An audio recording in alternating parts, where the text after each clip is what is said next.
KOP101520-566. Proudly presents The Wrestling is Real podcast, because wrestling needs us.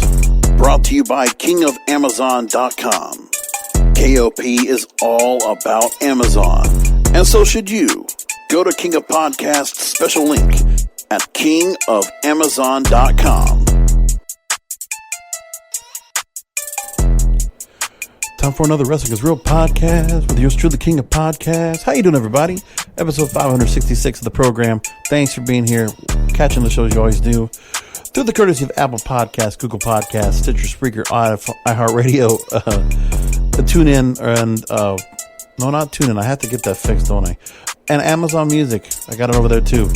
So tonight on the program, we're going to go ahead and deconstruct the WWE draft, because it was a bit depressing for the prospects for improvement. So we're going to deconstruct it tonight.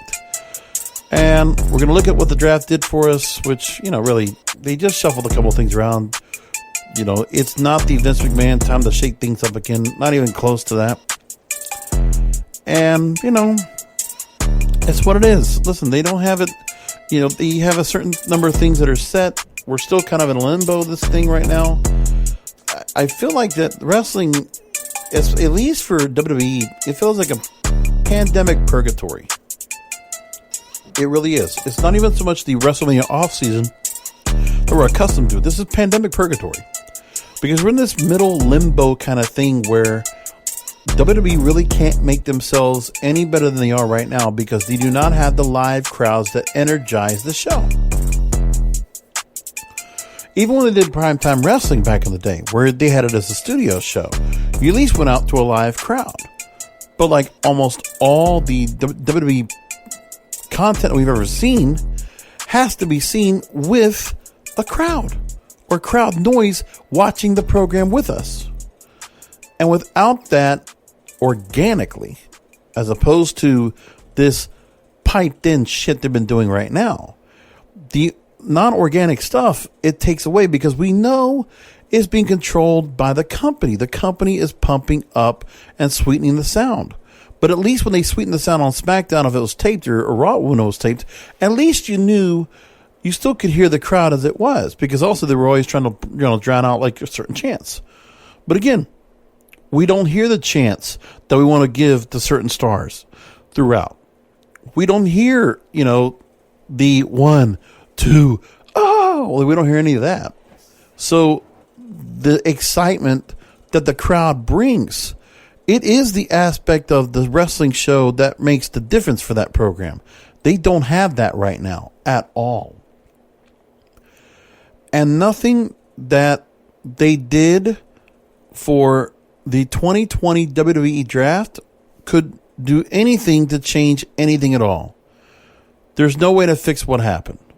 That's all there is to it. There's no way to fix that at all. So what can you do about all that? Even when you look at the draft itself this year, without the crowd noise, without the pomp and circumstance they did last year, where they did the draft rooms for Raw and SmackDown, and Cletus, the Fox NFL football robot, was fooling around. None of that was going on. None of the goofiness. You can still tell the show feels like it's in this pandemic purgatory. And also this Blade Runner kind of feel of the oracle that is the WWE Thunderdome. Still, in some cases, you can feel like it kind of feels normal when you see that entrance ramp and see some of the matches as they go. But again, I think it's kind of tough to kind of take yourself away and not focus on what they do with the crowd and having those Zoom videos boxed in. I feel like they shouldn't even have had the crowd in like that, but I know they do, because I like when they actually take the crowd away and they just see all the nice effects that go on in the actual ring. And I don't know. I know people want to feel like the experience is a little bit more, and the ratings have stabilized a little bit. They're still not great for Raw. SmackDown has been staying over 2 million viewers, which is at least something to be said. So anyway, let's go and take a look at what the draft did give to us after all. Because, again, I can continue to talk about the fact that we have the same issues going on with the show, and it's just not working out right. You know, we're not going to see any significant changes or direction that's going to get anything better. But what I think that they did do with the draft, there were a couple of things that were strategic that, you know, spread a little bit of the positive momentum they might be having. They might have done some of that, which is not a bad idea. I don't know if it's going to work any better, but, you know, whatever they can do with Raw. Because, again, SmackDown, I feel like they're getting something started now on a few things. And you just need a few things to actually be happening to get people to come on board and watch. And so they did make a couple of changes that were significant. And, you know, I felt like they did try to go ahead and do quite a little bit of renovating, some significant changes, because they broke up some tag teams. They tried to really make some changes on things that were going on. I think they did try to make some significant changes. Like, it definitely did feel like a draft. There were certain things they did, certain things that stayed too. So, going along, the picks that of people staying, we'll go through the actual list of who actually is where. I have the final draft, SmackDown and Raw rosters. I'll bring that up real quick, and we'll go through the names that they got. So the ones that they did change: Drew McIntyre remains. Asuka remains. New Day, Kofi Kingston, and Xavier Woods, the members, they leave while Big E's staying in SmackDown. So the split without creating the heel turn is interesting. I don't think it's a bad idea at all. It is time to break that group up a bit and let it be where Big E goes along on his own. It's been long time enough for Big E to become a single star. So they're trying it right now, and at least it's something, right? They're putting him with Sheamus, and they're going to just keep working on him. And it's not a bad idea to go with him and see if they can make something more. Big E's always been, he's been there for a long time. It is time to see where they can go with him. And they never really ruined him. They always had him paired with a group. If it was Ziggler and AJ, or it was a New Day. Like, Big E kind of really didn't put anything more.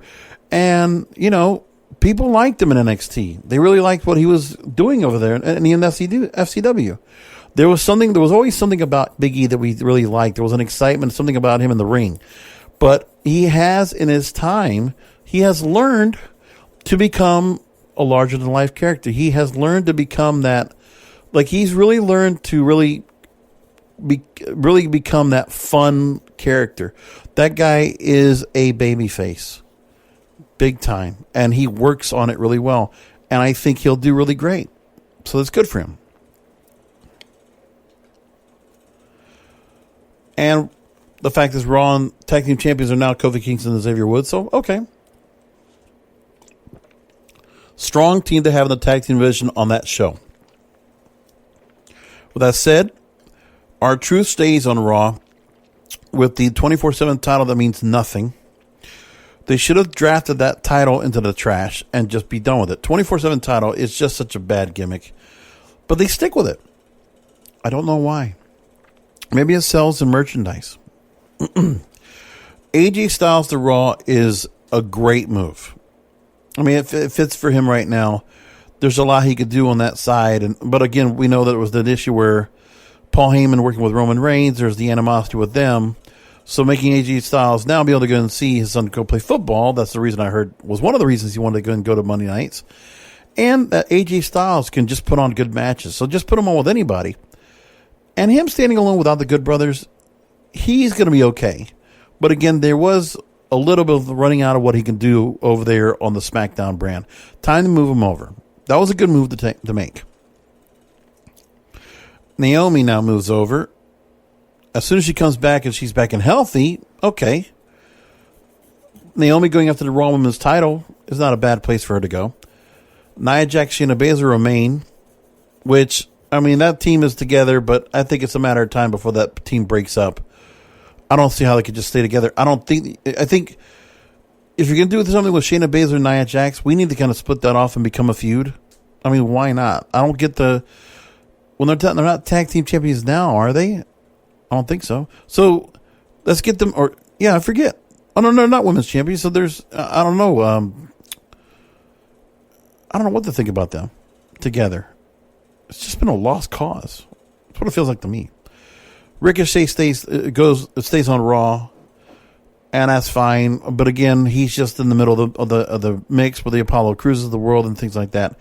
Mandy Rose now to Raw, and seeing her with Dana Brooke and then putting them together, and just the Lana Natalya thing is just a flip the channel moment all the time. I can't stand it. It's just, I don't get why they keep doing this, but it's what that is. Miz Morrison to Raw. That's a team you could put into the Raw tag team title mix with the New Day once again, if you have to do it. I mean, the thing is, you have some veteran teams now on this side that you can go and play up with. Because remember, you had such a inexperienced roster with Street Profits and Andrade and Angel Garza. Not that they weren't had some time together. It's just that they weren't teams that were established. Miz and Morrison are established several times. New Day is a very much established tag team. This is not a bad way to go. Interesting also with Kofi Kingston and Xavier Woods, no more of the Freebird rules. That's gone. They're always going to be together like this. And those two together work. Because I think Xavier Woods and Kofi Kingston by themselves will do fine without Big E as part of the New Day. They were already kind of splitting them off anyway, having Big E kind of be the goof of the group, right? The goof of the group, and now he's no longer that now. Okay, we said Dana Brooke. Angel Garza. Yeah, for SmackDown, there's just certain people they want to have as stars. They don't feel like there's anything. There's just, again, underdeveloped mid-card talent. They're just the land of misfits on Raw. It is mid-card misfits all on Raw over there. Big time. Humberto Carrillo, same thing. Tucker moving over becomes a mid-card misfit. That's what they're full of in Raw. And that's why it's worked so bad. I guess if you just change the people up and who they have. Drew Gulak stays to Raw. Actually, he was on SmackDown, but now he's on Raw. Doesn't make much of a difference. I just noticed that most of the 205 Live guys are all over here now. And you can just feel it. The 205 Live thing doesn't mean too much. I think there's a lot of them up here. So, it's just insignificant. Cedric Alexander in that same space, right? Now, Bray Wyatt moving over is a very interesting place to go. And Alexa Bliss joining him. That gimmick right there was something I really enjoyed over on SmackDown. Now you can do a lot of stuff with them on Raw. And I hope they take some real time to build that relationship. It's not so much who they're facing. Of course, they're all going to be individually facing other people. But this gimmick here, like the Joker and Harley Quinn, go with this gimmick. It looks good. I think this is the foil. This is the kind of the Bonnie and Clyde kind of thing that works for the Fiend character, this Bray Wyatt character. I like it a lot. And I think this is a good place to go. I mean, it's not going to get overshadowed by Roman Reigns and other things that they decide to do. So, yeah. The Fiend is a big enough, larger-than-life character right now. They restored it in a good place with Alexa Bliss's sister Abigail. This was the move they needed to do, and I think this is what they should have done a long time ago. The Sister Abigail character needed to have happened before. And I always kept thinking it was going to be Caitlyn, but it never happened. I wish they would have done that, but I like the Alexa Bliss character as the Sister Abigail. I think it's really cool. And they've kind of built it up pretty well. Going back to the Swamp match. They actually did build it up pretty well and kind of put the thought into it. And then when Braun Strowman just separated away and Alexa Bliss was just was what she did, it worked. It was smart. Randy Orton staying on Raw is fine because, again, it's a good hand to have over there. And I think most of what he's been doing over there has been fine. It's not been exciting, but again, it's never so overly exciting. Randy Orton only works so well with the people he has. And the problem is Randy Orton's a very good talent, but he's got to work with somebody that he can help to work, because he's not the kind of guy that elevates talent. That's not him. he needs to work with really good workers. He needs to work with workers that can talk and can wrestle and can stay up with him. So if it's a Kevin Owens, if it's, whatever. That's the idea. Other names are really interesting. Okay, so Charlotte Flair stays over. She's now on Raw. Braun Strowman is now on Raw, was already there. Matt Riddle moving to Raw is a good move. Keith Lee also being over there. So a couple new names that we can see right now. The NXT stars are all getting pushed to that side, so hopefully they can make something of themselves and be built up. Or we could see some head-to-head matches, things like that. I don't know. Jeff Hardy moving to Raw. So Jeff Hardy and all the work, again, a lot of veterans moving over to work with the younger. So, let's get some more talent that is good, solid, bona fide veteran talent. Bring them over to work with the younger guys. Let's get that dynamic going now. Retribution stays on Raw. Keith Lee stays. Elias is now back. He's now on Raw. Lacey Evans is now on Raw. That works fine. Again, having some of the women move over to this side and more women working on this side, so you have more women's matches on the Raw side and keep it kind of focused to the Bayley Sasha Banks stuff over on SmackDown, sure. So Nikki Cross, Dabba-Kato, there's nothing to do with him. Again, the projects, the experimental, the prospective people, the possibilities, the potentials are all on Raw. Some bona fide grizzled veterans are on Raw. Raw is the bona fide B show now.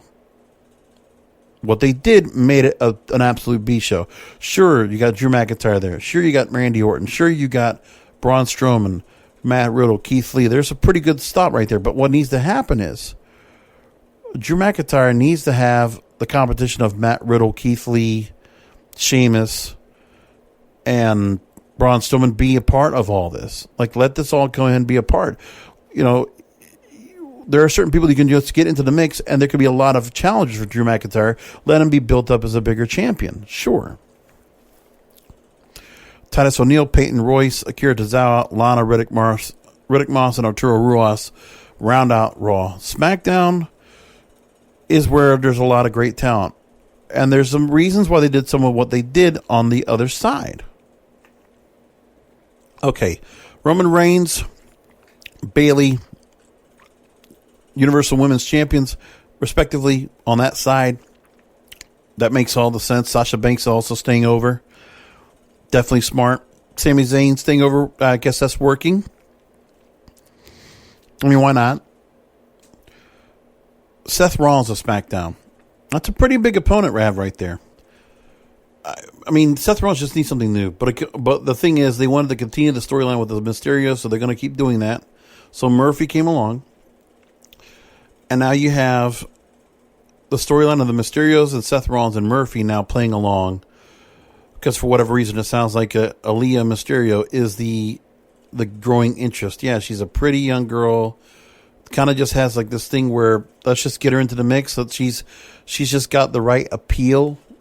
There's a likability about her, obviously. And I guess she just kind of fits right. Just works in this whole storyline. Not so much the mom, not so much Ray, but Dominic and Aaliyah, there's something about that storyline that I think they kind of see, and that's where Seth Rollins plays into it. So it's really Seth Rollins going after the kids. Something about that. I don't know what they're going to do, but who knows? Now, what are they going to call him? Can't be Monday Night Messiah. What are they going to call him? I didn't even thought about what they call him. Saint SmackDown. I don't know. I'm just trying to get an idea. Something, secular, something religious. So Messiah doesn't work. I guess I have to come up with a name that can go. The Friday Night Friar? No. They'll have to figure something out for that. Laying down the sacrament of SmackDown. I don't know. It's just ideas coming in my head. Sorry, guys.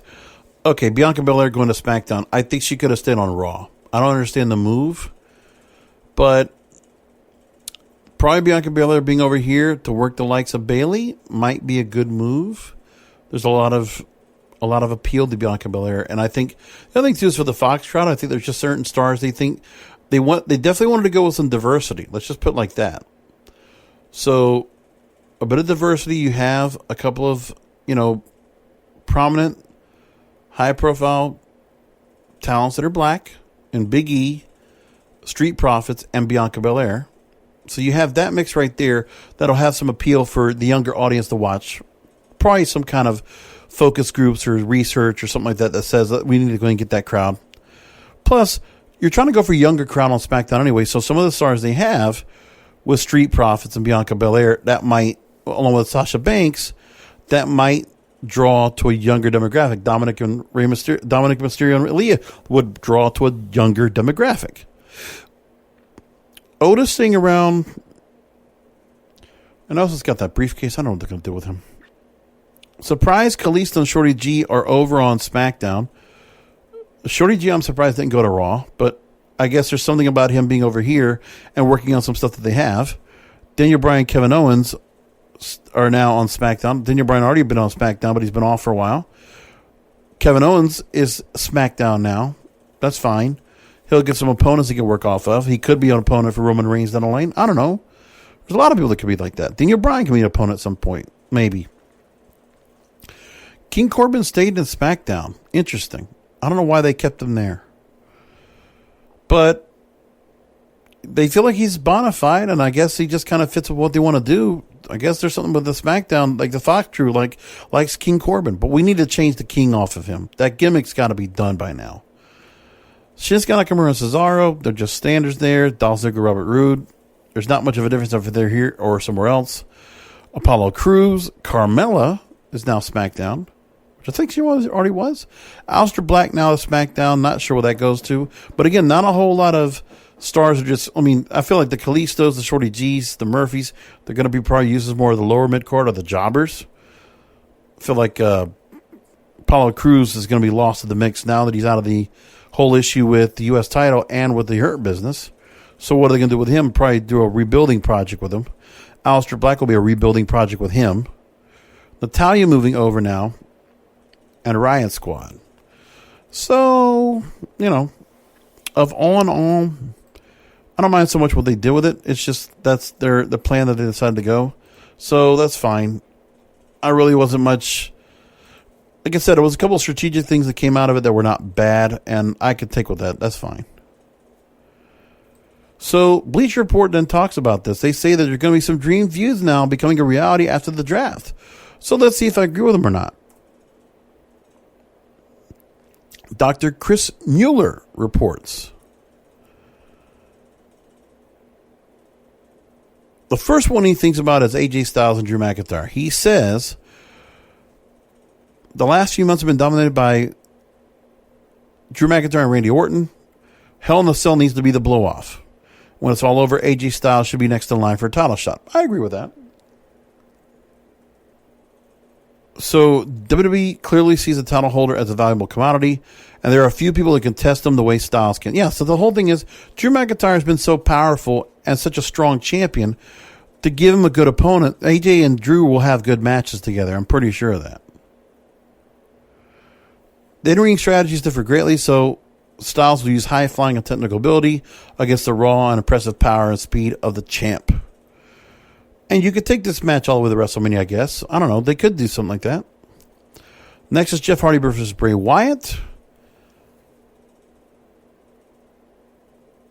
So Hardy being considered the ultimate babyface of the company, almost incapable of being a heel due to his popularity.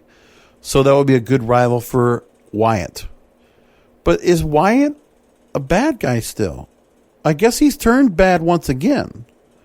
Because it wasn't necessarily against Roman Reigns. Well, I don't know now. Because for Wyatt, I don't know if he's an in-betweener. He's a tweener. I don't believe he's bad yet. Maybe he is. Just not sure. But I think maybe with the inclusion of Alexa Bliss, he does become heel once again. So Wyatt works better without a title. I agree. So the feud would be all about trying to recruit Hardy into the cause because he wasn't able to get Matt. I don't know, because are they going to include Matt in the storyline? No.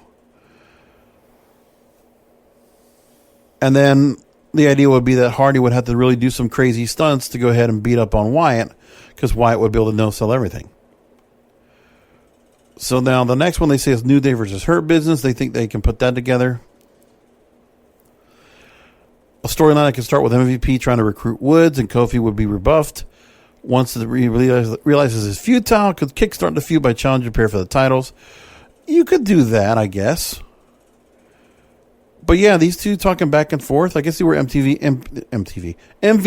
and New Day could be jaw-jacking each other, sure. And then if New Day could just time it with some other people. They could get I don't know. They'll find some other people they can bring on board to help out in the mix, and then just take them on. They could start doing some 8-man tags or some other stuff. Who knows? Now, they're saying Biggie versus Roman Reigns is the other one. So, you can't get Biggie right away to the top. So, Sheamus is not a bad place to go. I think for him, on the SmackDown side, you could put Biggie with Sami Zayn. You could put Biggie with Seth Rollins. Or Kevin Owens. Or Lars Sullivan. There's a lot of directions to go. I think Big E needs to run through the roster on SmackDown until he ultimately gets to Roman Reigns. And Roman Reigns, for the matter, he needs to be just title holder for a long-ass time. That's what I think goes on with him. But I don't think Big E takes on Roman Reigns right away, and I don't think he's a WrestleMania match. If I could do anything to try to bring people back, I would try to get The Rock and Reigns going on, make that match happen as soon as I can. Because that will draw people to Tampa if they're going to get the show holding up in Tampa. That's just my opinion. Daniel Bryan versus Aleister Black. So they think that Aleister Black should go after Daniel Bryan. No titles, no gimmicks. Prove who's the better fighter. Okay. Usos and Street Profits are next. I don't know. I honestly, because we don't know how soon Jimmy's supposed to come back, I like Jey Uso as the opponent right now to run through a number of people. Like, there are other people who we could be putting him up against. Like Jey Uso and Seth Rollins I could go for. Or I could see him going up against, say, Sami Zayn. I think Jey Uso play along this Roman Reigns storyline right now. But then pair him off so he can actually be going after some other things and just let him run as the single star. I like to see him kind of have a run with this. It's just where I'm coming from. A couple of things I want to talk about tonight. We're not going to go a full hour tonight because there's not too much to go on. I might take some time to go talk about AEW real quick and talk about Impact Wrestling at the end, but we'll wait until that point. Paul Heyman was featured by ESPN's Ariel Helwani and got to do a podcast on the YouTube channel. And one of the questions that was asked was, why is he no longer executive director of Monday Night Raw? He says, quote, and I'm going to do my Heyman impression, I served at the pleasure of the chairman, Vince McMahon, and there came a day I was no longer at the pleasure of the chairman, Vince McMahon. When I took the role of executive director, I made an agreement with Vince McMahon. I want this job as long as every morning Vince McMahon woke up, he said, thank God, and whatever deity he subscribes to, that Paul Heyman is looking after the store on Raw. And the day that Vince McMahon didn't wake up and feel that way, I didn't want the job anymore. I've been in a similar role when Vince was not happy with me, and it's a miserable existence. I didn't want it, and apparently on that day, on that given time and given moment, Vince didn't wake up that morning thinking whatever deity he subscribes to, that Paul Heyman was in charge of Monday Night Raw. We left with a smile, a handshake, and a hug. Absolutely no harsh feelings, and actually better feelings about each other because of the way that it ended, because it ended miserably before. And proof positive of that is on the quarterly earnings call. When asked about Paul Heyman, Vince McMahon didn't say, we need a new vision. We needed someone else. He ran his course. He was great, but we had to go with this other person. Vince McMahon's only comment was, I thought he did a great job creatively. My run in terms of serving at the pleasure of the chairman was up, and then this opportunity presented itself for both for me, for Roman, and for WWE, and we all jumped on it. Now, besides that, he actually has, whose idea was it for Heyman to be paired with Reigns? Heyman says he believes it was in the works back 8 years when Reigns was part of the Shield. Reigns says he had been associated, that he's been associated with Reigns in some way since the beginning, and it's been talked about for years, but the time was never right until this year. So it was good stuff. Very interesting. Now, we talked about the pandemic purgatory that is the WWE Thunderdome. Well, they're going to be there for a while. So WWE has extended their agreement with the Amway Center through November. And there are no plans to go on the road for the rest of 2020. Brian Alvarez noted on Wrestling Observer Live that the plan is to stay there until at least January. He says, quote, I've been told, and this is unofficial because WWE is officially staying through November, but I've been told this is probably going to be until at least January. For the original agreement, no fans were allowed in. Maybe they've adjusted the agreement.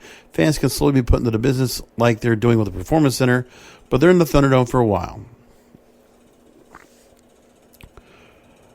And that's going to be like that for a while. And, you know, it doesn't make a difference for them to go and change out of that if they can kind of just restart things up during WrestleMania season. Sounds like they can do that.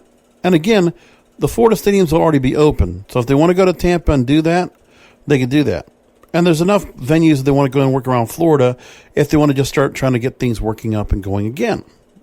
Who knows? Or they could stay in the Amway Center and get the Thunderdome thing out of there altogether and just run it like a regular show. They could do that as well. And I don't think that would be hard for them to do at all if they wanted to. So I can see what they could deal with that. One quick thing about NXT tonight. They are doing Halloween Havoc coming up. And I'm trying to see what they're going to do. It's in a couple of weeks. So there are matches that are listed on a wheel they're going to have for stipulations of matches for Halloween Havoc. So here is what it is. Spin the wheel, make the deal.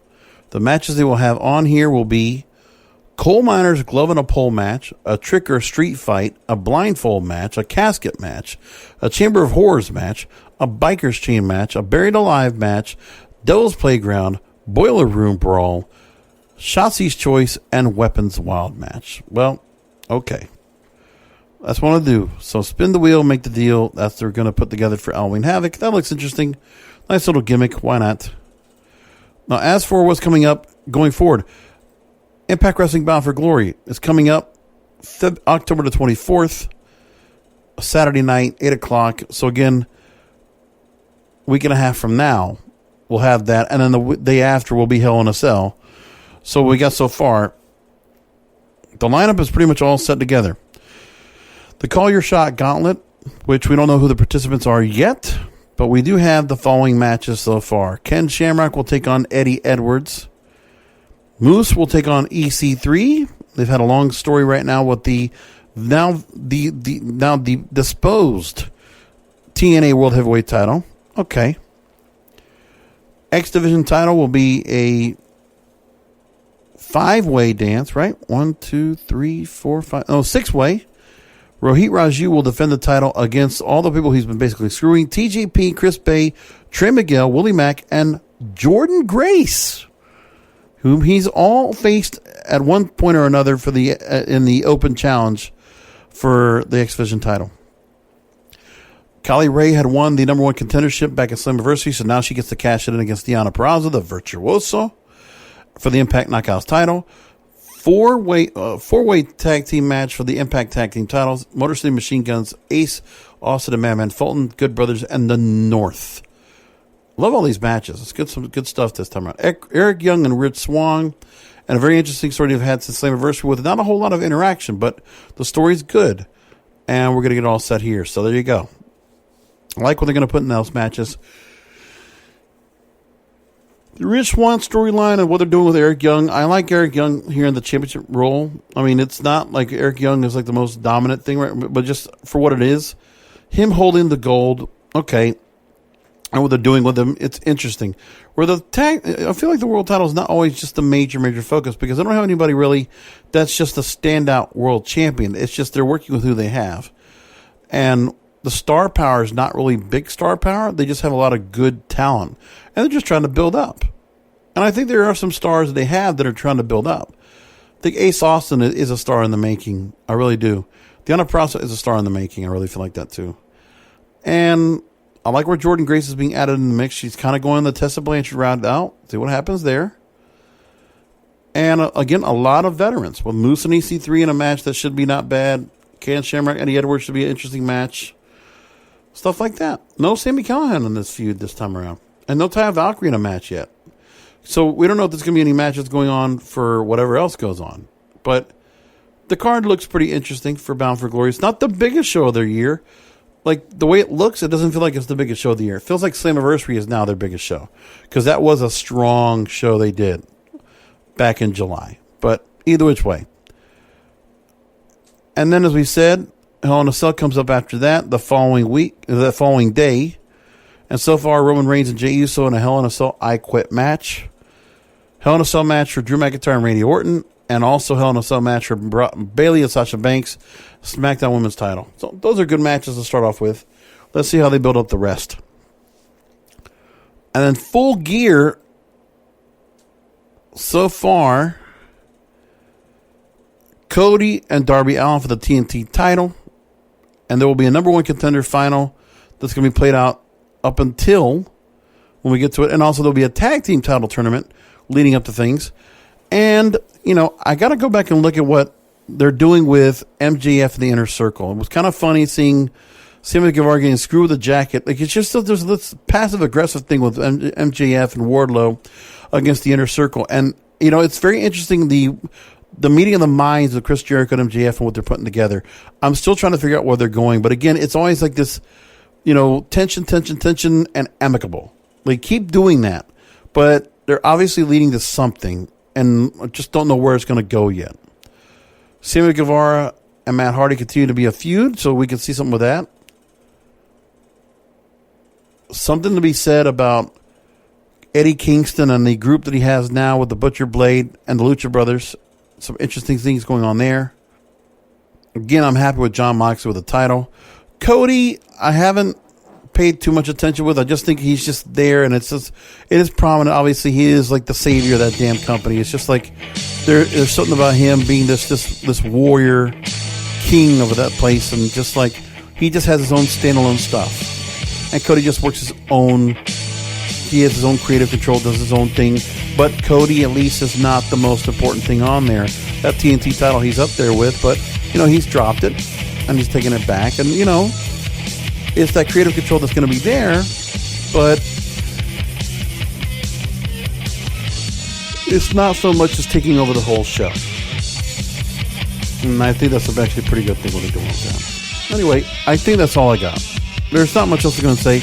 We're going to just keep it short tonight, and I hope, you know, everybody will go and stick around and catch up because we'll work on some things. We'll start getting ready for preview predictions for next week because then we will have go-home shows for Hell in a Cell and Bound for Glory, and I'll go ahead and go through those in some detail.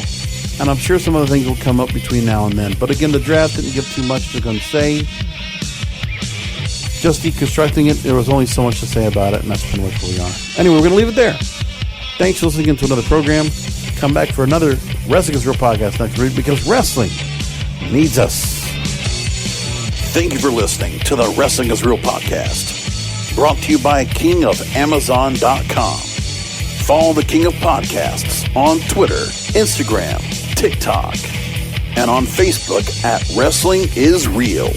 Subscribe to the Wrestling is Real podcast through all major podcast platforms, including Apple Podcasts, Google Podcasts, Stitcher, Spotify, Spreaker, and iHeartRadio. You can also look for episodes on his YouTube channel, youtube.com/JBRASCO951. You can find all this information and more by going to the website WrestlingIsReal.com.